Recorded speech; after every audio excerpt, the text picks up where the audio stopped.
Good evening to all our listeners. Today we have a special broadcast to deliver about music from the modern era of history.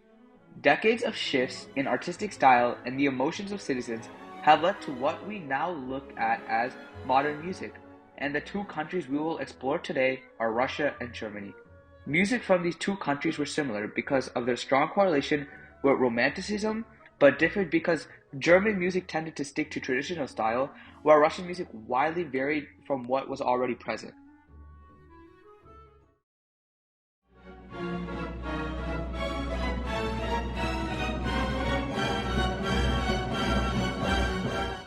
Peter Ilyich Tchaikovsky was a Russian composer who composed many famous works, such as Swan Lakes and the 1812 Overture. His works have gained tremendous popularity and usage in much of the world's modern media and adaptations. Tchaikovsky's music style ranges from the colorful and vivid to the tragic and emotional. His Fourth Symphony was written between 1877 and 1878 and is a perfect example of his triumphant, energetic window of composition. The prominence of the horns provides a feeling of fanfare and battle victory.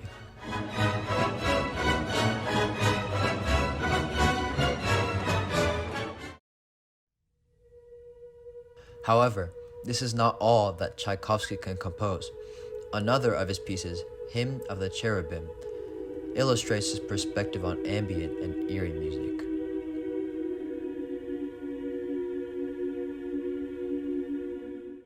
Finally, similar to his Fourth Symphony, Tchaikovsky's 1812 Overture is widely considered as one of the most popular victory fanfares of all time and is also known for its immense volume.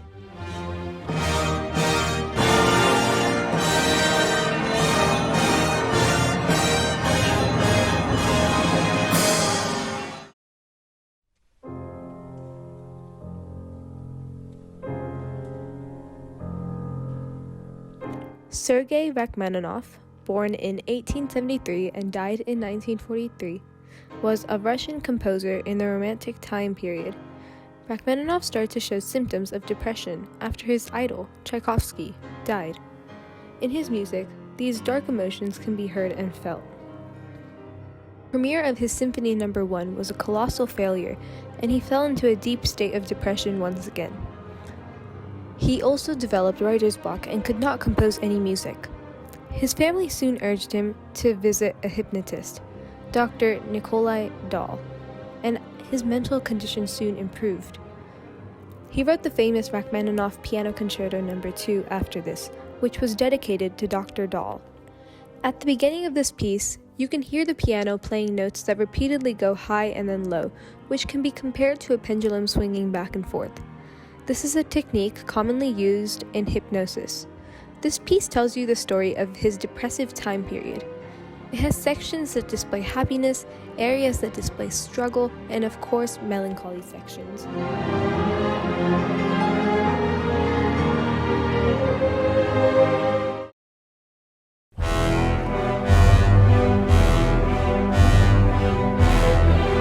Sergei Prokofiev was another Russian composer who was known for his harmonic sense, memory, and imaginative writing.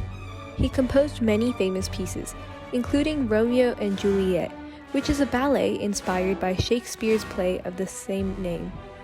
This piece is an example of how Russian music can be described as music with a lot of drama. There are many big contrasts in pitches and dynamics in this piece.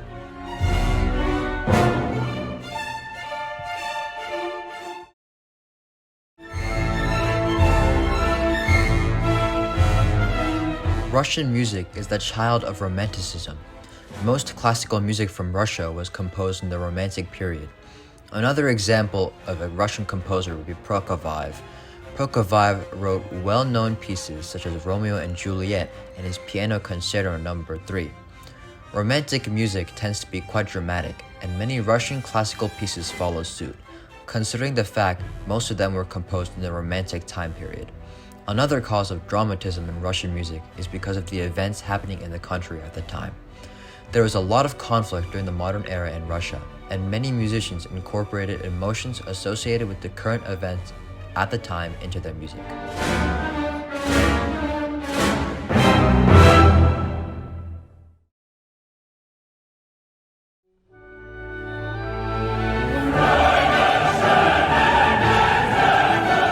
Germany's music during the modern era, represented by composers such as Beethoven, Bach, and Mendelssohn, was unique in its exploration of new, harmonic and structural possibilities, as well as its incorporation of elements from folk music.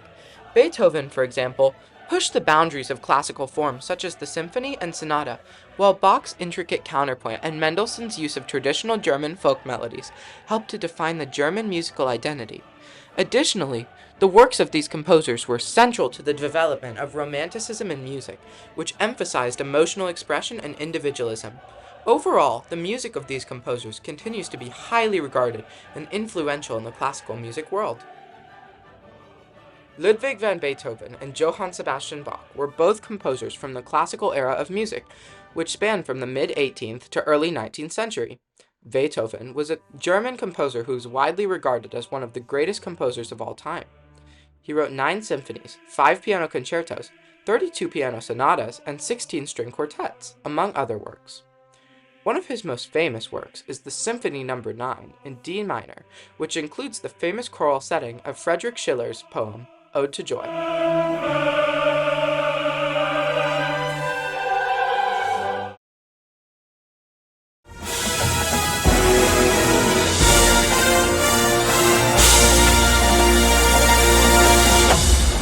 Bach was a German composer and musician of the Baroque period, known as his intricate keyboard works such as the Goldberg Variations and the Well-Tempered Clavier. He was also a prolific composer of choral music, including the Mass in B minor and the Brandenburg Concertos.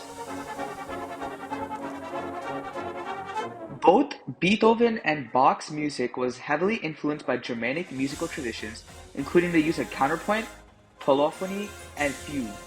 Their works were characterized by complex harmonic structures, expressive melodies, and precise forms.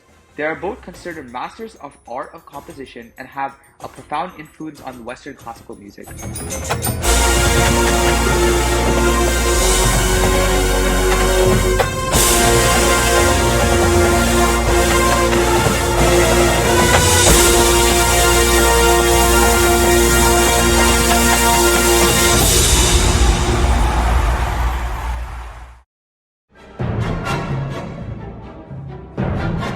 To wrap things up, German and Russian music have both contributed their fair share to present-day art around the world.